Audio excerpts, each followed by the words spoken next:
सात सुर नहीं 7 हथियार है। संगीत में छुपा 2 खास सी उमंग और प्यार है। लेकिन बॉलीवुड के लिए ये सब बेकार है, वरना गाने में खाने, मेरा मतलब तंदूरी नाइट से लेकर आइसक्रीम खाऊंगी जैसे लिरिक्स गाना लिखने वालों को भूखा बिठा कर रखा था क्या? पर एक नहीं, ये बार बार हुआ है जब बॉलीवुड के लेजेंडरी गीतकारों ने तक गाने तो बना दिए लेकिन उनका कोई मतलब बनाना भूल गए। तो हमें ये कोशिश थी कि पूरा गाना मीनिंगलेस हो, मतलब इवन अंतरे में कोई मीनिंग ना निकले।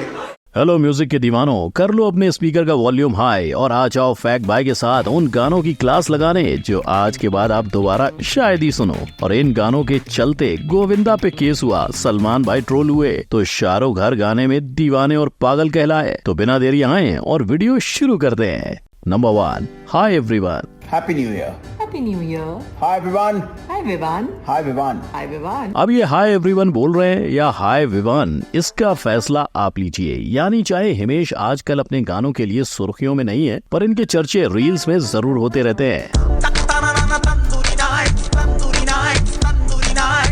ये भूला बिसरा गाना हिमेश के जिम वीडियोस से फिर वायरल हो गया और फिर मालूम पड़ा कि इस गाने का तो कोई मतलब ही नहीं बनता है। तन्हा तन्हा है दिन, तन्हा तन्हा tandoori nights, if loving you is wrong I don't wanna be right. अब बाकी चीजों को इग्नोर भी करें तो भी ये तंदूरी नाइट्स क्या है उसका राज ही रहेगा। लेकिन जहाँ तंदूरी नाइट्स हिमेश की कर्ज में रिलीज हुआ, वहीं एक्सपोज में उन्होंने आइसक्रीम खाऊंगी निकाल लिया। 60s के थीम पे बनाया गया ये सॉन्ग हनी पाजी को लेकर भी कमाल नहीं कर पाया। और इन्हें क्यों आइसक्रीम खाकर कश्मीर जाना है, इसकी सफाई आपको कहीं नहीं मिलेगी। अगर कुछ मिलेगा तो इस सॉन्ग पे लगा कॉपी का इल्जाम।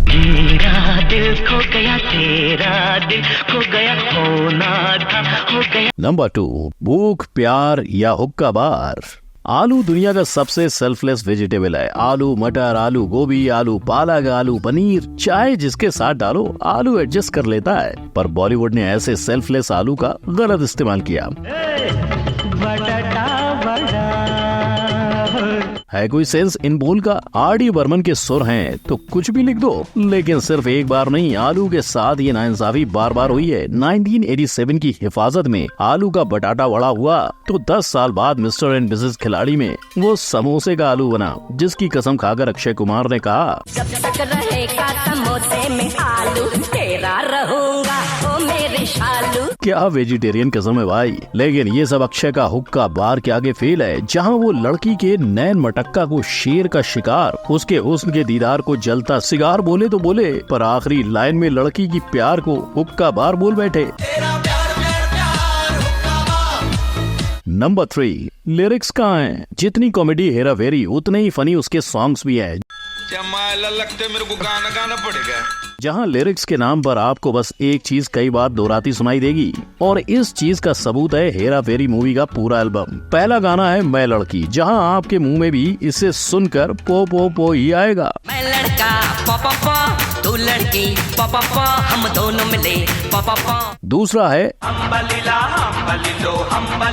और भाई लोग, अगर आपको इस लिरिक्स का मतलब पता चले तो फैक्ट भाई को कमेंट में जरूर बताना। तीसरा है देने वाला जब भी देता देता छप्पड़ फाड़ के, जिसके लिरिक्स तो अच्छे हैं पर एक ही चीज को बार बार दोहराया गया है। कितना दिखता ना दिखता ना दिखना दिखना। ऐसे ही बेतुके लिरिक्स आपको हेरा फेरी के गाने में भी मिल जाएंगे। और ना सिर्फ इस सॉन्ग का हुक पर डांस भी अतरंगी है, पर जहां बाकी सारे सॉन्ग्स में आपको गलती से लिरिक्स सुनाई दे सकते हैं, जब भी कोई हसीना गाने में सिर्फ मुंह से निकली पायल की आवाज डाल दी गई। अब अगर आप इस मास्टरपीस के पीछे के मास्टरमाइंड को जानना चाहते हो तो उनका नाम है समीर अंचान, जो आशिकी मूवी के अवार्ड विनिंग सॉन्ग के लिरिसिस्ट भी है। नंबर 4, राजा बाबू।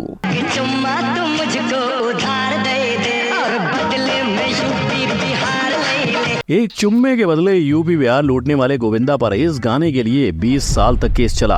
अब क्यों का जवाब हम थोड़ी देर बाद देखेंगे, लेकिन इसके अलावा गोविंदा के द्वारा और भी कई बेतुके सॉन्ग्स का निर्माण हुआ है। इनफैक्ट मेरी पैंट भी सेक्सी गाना तो वो खुद गा चुके हैं। मेरी पैंट भी सेक्सी, मेरी शर्ट भी सेक्सी, मेरे बाल भी सेक्सी। और तो और इस गाने में गोविंदा खुद के पैंट, शर्ट, बाल, चाल और रुमाल को सेक्सी बोलने के बाद एक लड़की के कपड़ों पर भी यही टैग लगा देते हैं।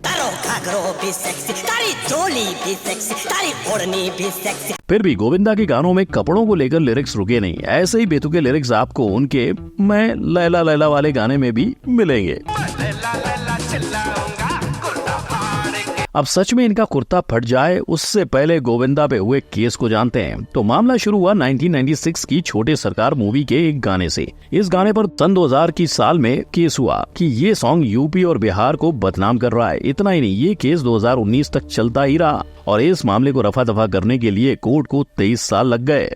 नंबर 5, दर्दे लिरिक्स। हमें ये कोशिश थी कि पूरा गाना मीनिंगलेस हो, इवन अंतरे में कोई मीनिंग ना निकले। जब गाने के लेखक ही गाने को मीनिंगलेस बनाना चाहते हो तो दर्दे डिस्को की डूबती नैया को कौन बचाता। और अगर आज भी आप अगर इस गाने के लिरिक्स को देखोगे तो किसी अंतरे के बीच कोई संबंध नहीं मिलेगा। दिल तोड़ गया मुझे छोड़ गया वो पिछले महीने की 26 को। मगर फिर भी शाहरुख के होने से इस गाने को प्यार मिला और आज YouTube पे इसे 82 मिलियन व्यूज मिल चुके हैं। मगर जहाँ दर्द में डिस्को है वहीं बादशाह में पागलपंती, और पागलपंती तो शाहरुख की आर्मी मूवी में भी थी जिसका नाम ही मैं तो हूँ पागल मुंडा था।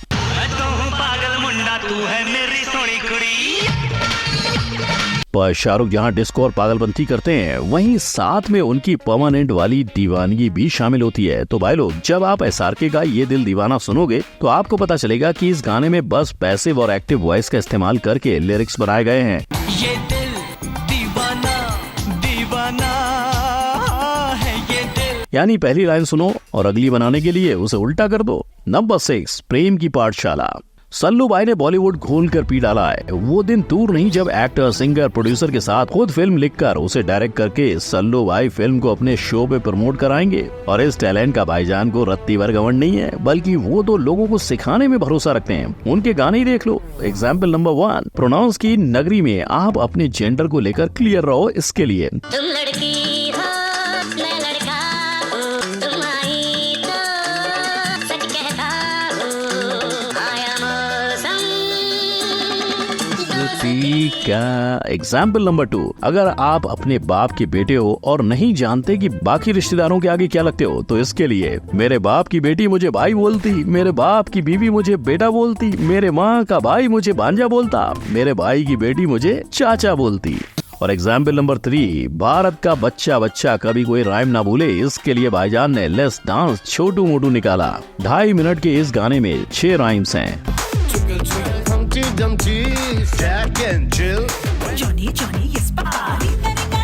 पर बच्चों की पढ़ाई में सल्लू भाई का ये योगदान अर्ली चाइल्डहुड एसोसिएशन वाले समझ ही नहीं पाए और उन्होंने गाने को इनअप्रोप्रिएट बताकर ओपन लेटर ही लिख डाला और बेचारे भाईजान इनकी पाठशाला पे ताला लग गया। नंबर 7, ऑब्जेक्टिफिकेशन का लेवल ही अलग है। आशिकी में लड़के या तो बॉयफ्रेंड बनते हैं या लड़की के मामा बाप को पता लगने पे उनके दामाद। पर बॉलीवुड का मानना है कि लड़कों के पास मल्टीपल ऑप्शंस होने चाहिए। 2012 में रितेश देशमुख और तुषार कपूर ने मिलकर सोनू निगम और कैलाश खेर की आवाज में कहा था, तेरी शर्ट दा मैं था बटन सुनिए, बालों का तेरे में हाई क्लिप हो गया।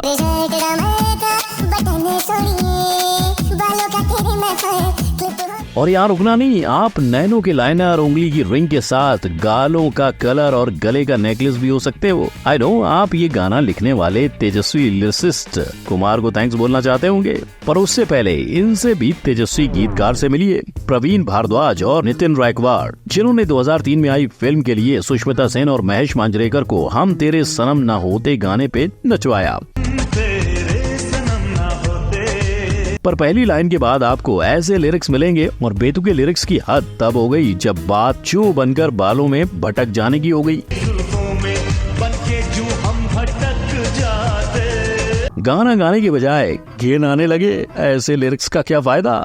नंबर 8, बातें हैं पुरानी। ABCD हो या नंबर्स की गिनती, बॉलीवुड के गानों ने लोगों को सब कुछ सिखाया है। मगर फिर भी जब तेजाब का 1, 2, 3 गाना रिलीज हुआ तो लोग माधुरी को मोहिनी के नाम से पुकारने लगे। पर चाहे सॉन्ग हिट हुआ हो, लेकिन लिरिक्स का क्या। जहाँ म्यूजिक था लक्ष्मीकांत प्यारेलाल का और लिरिक्स थे जावेद अख्तर के। तो हुआ यूं कि LP को जब अपने धुन पे बोल की जरूरत पड़ी तो उन्होंने जावेद मियां को याद किया और जब जावेद वहाँ पहुँचे तो धुन पर डमी वर्ड्स की जगह 1, 2, 3 गाया और इसी को लिरिक्स के तौर पर इस्तेमाल करके जावेद ने पूरा सॉन्ग लिख डाला, यानी no meaning is equal to superhit song का निर्माण। ऐसे ही निर्माण हुआ अम्मा देख तेरा मुंडा बिगड़ा जाएगा, क्योंकि जिस गाने में ओ बेबे देख इसके छोटे बाल कटा दे, इसको हिंदी बोल सिखा दे, टीवी वीडियो बंद करा दे, कॉलेज का रास्ता दिखला दे जैसे लिरिक्स हो, वहाँ गाना कैसे बनता। इसके छोटे बाल कटा दे, इसको हिंदी बोल सिखा दे, टीवी वीडियो बंद करा दे, कॉलेज का रास्ता दिखला दे। नंबर 9, संगीत की शक्ति। अगर मैं कहूँ कि एक इंसान जिसका पूरा बदन पैरालाइज था उसे संगीत ने चलने की शक्ति दी तो आप मानोगे? वेल, ये सच्ची घटना यूके में घटी और इस चमत्कार को म्यूजिक थेरेपी कहते हैं। पर बॉलीवुड में म्यूजिक जैसे चमत्कार का इस्तेमाल होता है ऐसे आइटम नंबर लिरिक्स पे। मैं भी यहाँ तू भी यहाँ, बेताबियां भी है जवां, मेरे जानिया मेरे इश्क का दिल में जहर भर ले, आ आ आ खुशी से खुदकुशी कर ले। खुशी से खुदकुशी कर ले। सोचो गलती से इनकी बात किसी ने दिल पे ले ली होती तो क्या खुदकुशी अटेम्प्ट के जुर्म में जुर्माना और साल भर हवालात की हवा खाने समीर अनजान जाते? वेल, इनके अनजान बनकर बात से मुकर जाने के चांसेस ज्यादा लगते हैं। और ये मत समझना कि गाना सुनकर कौन ही होगा जो खुदकुशी करने जाएगा, क्योंकि 1930 में ग्लूमी संडे नाम का एक इतना दर्द भरा गाना आया था कि उसे सुनने वाले करीबन 100 लोगों के आत्महत्या कर लेने के केस सामने आए थे। अब सबसे ज्यादा गाने लिखने का गिनीज वर्ल्ड रिकॉर्ड बनाने वाले समीर कौन से बाबा की बूटी फूंक कर ये लिख बैठे, वो ही जाने। तो भाई लोग, ये थे बॉलीवुड के वो सेंसलेस गाने जिन्हें सुनकर आपने भी अपना सिर खुजाया होगा और सोचा होगा कि ऐसा कौन सा वायरस था जिसने बॉलीवुड के जाने माने गीतकारों को ऐसे क्रिंज गाने लिखने पे मजबूर कर दिया। अफसोस, इसका जवाब तो इन गीतकारों के पास तक नहीं है। पर क्या आप जानते हैं कि बॉलीवुड के वो कमाल गाने जिन्हें सुनते ही आप झूमने लगते हैं, उनमें से कौन कौन से गाने पाकिस्तान से चुराए हैं? नहीं तो अभी आई बटन पर क्लिक करें, वीडियो को लाइक शेयर कमेंट और सब्सक्राइब करें। फिर मिलेंगे। जय हिंद।